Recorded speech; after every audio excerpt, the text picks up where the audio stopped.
Hi, Gibaud, Gibaud.com, and today I'm going to tell you my 7 tips or photography advice for April 2025. So let's start. Well, this month I'm going to speak about lenses because I think many people are not aware that they could test or analyze their lenses to have an idea of if it's good for what they do or not, which one to pick, which one to use. So let's go for that.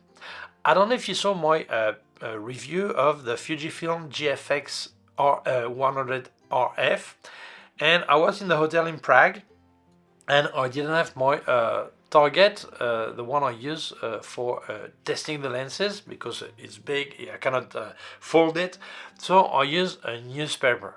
I use the Financial Times, not because of the Financial Times, but because you get really small prints, and this is what we want. So you will stick a double page open on the wall, make sure it's level, okay, and the camera is just centered and level also. And then you can check several things. You're going to do pictures at every aperture, full stops, okay, not third, okay, but full stops. And you can see if there is vignetting. Second, you can see if there is distortion. If you see the newspaper is like this, okay, you will notice it. But also you can check the sharpness in the center, on the border, all this. So it will give you an idea, approximate idea of the sharpness of the lens. Yeah, it's not as good as a special chart, because the chart can show you more things, but still I think it's a good indication of what your lens can do. And if you're not sure if it's sharp or not, well, you have the answer. Distortion or not, you will have the answer. So do that. Use small prints, not pictures, nothing like this, really small prints. This is the best way to see if the sharpness is there. You will probably maybe also see chromatic aberration. We'll speak about it at the end, okay? So tip number 2. When you pick a lens, it's important to understand how you're going to use it, what for, when, what situation. Because a lens that can be wonderful for you is really bad for me, and vice versa. Why? But let's say I want to do portraits. I'm going to use my lens at full aperture, and actually this lens is no good on the corner, no good on the borders, not sharp at all, just in the center, or the third in the center. Well, as a portrait photographer, I will probably never notice the problem. The one that I could see on the newspaper before, I probably will not notice it. But on the other hand, if I'm going to use the lens for a landscape, or maybe reproduction of painting, or street to see the front of houses, all this, and they're plain like this, just parallel to the sensor, that can be a disaster if I'm going to use it at full aperture. So it's important to know that. Or maybe you're going to use your lenses for photography, so you would like to have clicks on the aperture ring, if there's an aperture ring.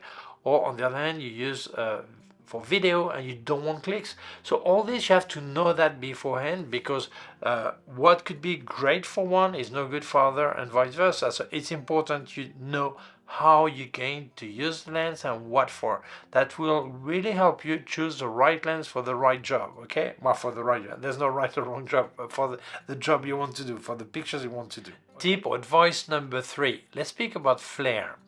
Some people want flare, some people don't want flare. If you don't want flare, well, you must observe if there is or not. When you point at the sun, or not always pointing, maybe just sideways to a source of light, whether artificial or the sun, doesn't matter, but sideways to see if there is flare or not. And if you want flare, what type of flare? It can be maybe a ray of light like this, or maybe several dots that repeats themselves, or maybe like an invasion of light side that looks like really milky. And also the color, maybe it's greenish, maybe it's reddish, maybe it's like rainbow. You have many type of flare, so it's important you see the results, so this way you know if it's good for you or not. Some people, when they have flare, they say, okay, I'll do with it, and they include it in their style of picture. They want flare, they feel it gives a special look, but it's not wrong or right, it depends on you. So it's important you analyze that to see if it's okay for what you want to do or not. Don't forget, if you want to help me, I can also help you. I've activated the member area of my YouTube channel. There I don't speak about gear, I just speak about photography, tips, tuition, all this. There's a join button just below, so you can have access to the member exclusive videos. Also leave you affiliated links in the description. Please use them, that really helps me. And don't forget, if you buy Luminar Neo or Aperti, get a 10% discount with my code ERIC10. It's extra. It means if you see any offer they have, you still place my code, it's even cheaper for you. So thank you so much, that really helps me. Let's carry on. Now let's speak about bokeh. Many people have a big confusion between bokeh and shallow depth of field. Bokeh is the out of focus part. Every lens can have bokeh. Okay, so when I see some people say, no, I want a lens that makes bokeh. Yeah, depending on how you use it, you will get another focus part, and this is the bokeh, okay? But what you should analyze is, how is this bokeh? Is it creamy? Is it with strange things that happen that look like really strange? Or is it circular? Or is it like some kind of rotation? That many type of bokeh, so it's important you have a look at this to see if it's an aspect you love. Especially if you're going to work with shallow depth of field, it's important to know how this bokeh is going to look, because maybe it's not nice, maybe it's really distracting, so you should have a look at it. The bokeh type depends on many things. Can depend on the amount of aperture blade. It can depend also on the coating of the lens. Can depend on the glass that has been used for the lens. But it's important to realize that not all lenses will give you the same type of bokeh. So when you pick a lens, very often I hear people say, oh, you get a 50mm 1.8. Typical APS-C user that think this when they start, they say 50mm 1.8 and you get bokeh. Well, you can bokeh with anyone, with any lens. But the important is the type of bokeh, because you can have 5-6 different, from different brand or different model within the same brand of lenses, all 50mm 1.8, and they don't give you all the same aspect of this bokeh. So it's important you analyze that to see if it's nice for you or not. So take care with the bokeh. It's not just, well, there is bokeh. No. Let's look at it, see if it's nice or not for what you want to do. Then speaking about still about bokeh, advice number 5, point of lights. Yeah, many people, when they want to see this out of focus part, they want to see how the point of lights react.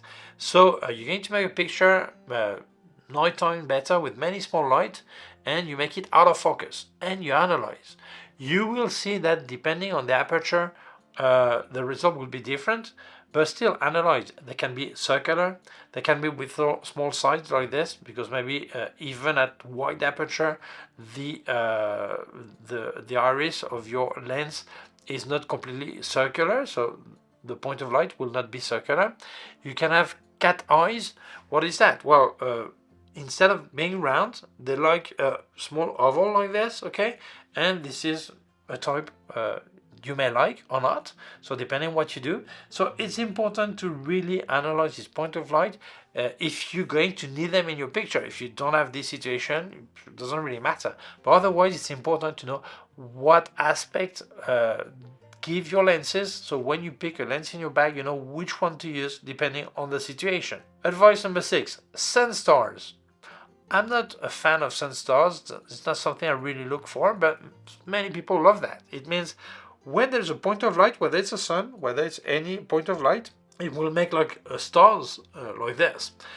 Sometimes it happens closing a bit the lens, and sometimes you really need to close completely the aperture, and then you will see some stars. And they all are different. Some they have several peaks, like 10, sometimes they have 4, sometimes they have 6, sometimes it's really a massive point of light in the center and small peaks on the side. Sometimes there are many types. Sometimes it's really sharp, sometimes they're just blurry.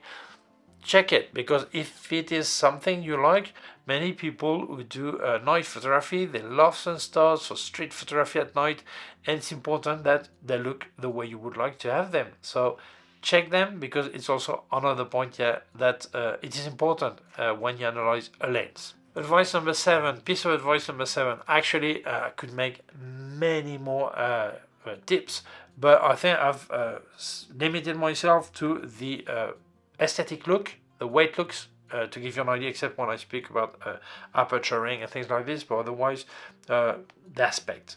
So we need to speak about chromatic aberration. What is that? You will notice it or on the newspaper, on the small prints, but often if you make pictures of something that is sharp, like tree leaves and against the light, okay, backlit, you will see that there is some fringing that can be violet, green, it depends, okay? So sometimes there is, sometimes there is not, sometimes there is and it is a big problem, sometimes there is and it's not a problem. Let's say you do product photography. You don't want to have purple fringing on the product because that affects the way the product is shown. That's a problem. Or if you do reproduction of painting, for example, that's a problem. So it's important you know what your lens is doing. Normally, when you close a bit the aperture, they tend to disappear, but not always. So you must analyze this also. So these were my 7 tips. So what's important is you realize that when you analyze a lens, there is the scientific part of it, that it says what it gives, and then there is the aesthetic or I would say artistic way of looking at it, because what may look like something wrong, faulty, maybe is not wrong at all for what you're doing. So it's so important that you know what you have in your bag. So depending on the situation, you will use a lens or another depending on what you want to do. And same thing, if you want to buy a lens, try to see pictures made with that lens that will show you the point of light, the bokeh, the sun stars, the fringing, all this, so you know if this is something, or the flare also, to know if this lens is okay for what you want to do, if this style is great for what for your ideas, so or the other way around, that is not good at all. Okay, so it's important you have this analysis of your lenses. So that's it. I hope this video may help you. Thank you so much for watching it. These were my 7 tips for April 2025. If you feel they may interest other people, please share the video on social networks. If you have not done it yet, please subscribe to my YouTube channel. The small button down here and the small bell. If you click on the bell, you will get notified when I upload a new video. My website, gibaud.com. If you have any question, can leave a comment below. I remind you that I've activated the member area of my YouTube channel. There I don't speak about gear, just about photography, tuition, tips, all this. There's a join button just below so you can have access to the member exclusive videos. Also leave your affiliated links in the description. Please use them, that really helps me. Don't forget, if you buy Aperty or Luminar Neo by Skylum, use my code ERIC10 and you get a 10% discount extra. I mean, they often have offers. Well, you place my code anyway, it's still even cheaper for you, so just use it and you save some money. Thank you so much, that really helps me. Also leave you my PayPal account in case you wanted to make a donation. Thank you very much. Please take care of yourself and see you soon. Bye.